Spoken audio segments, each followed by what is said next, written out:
বেহাৰবাৰী আউটপোষ্টৰ এগৰাকী মহিলা আৰক্ষী বিষয়া হ'ল তৰামাই।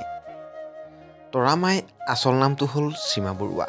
হয় বন্ধু বান্ধৱীসকল, বেহাৰবাৰী আউটপোষ্টৰ বাহিৰেও তেখেতে মহাৰথী কৰ্ণৰ এটা অভিনয়েৰে হাজাৰ হাজাৰ দৰ্শকৰ মন জয় কৰিলে।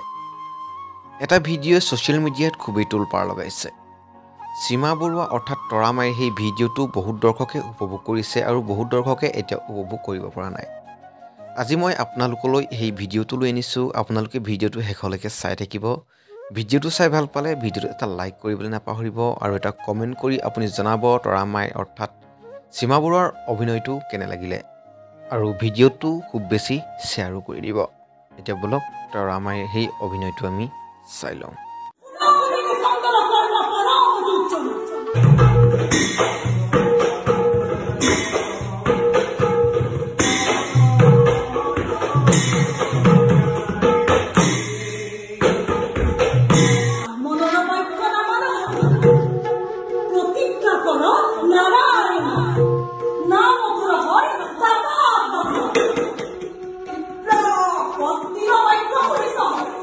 Niso ang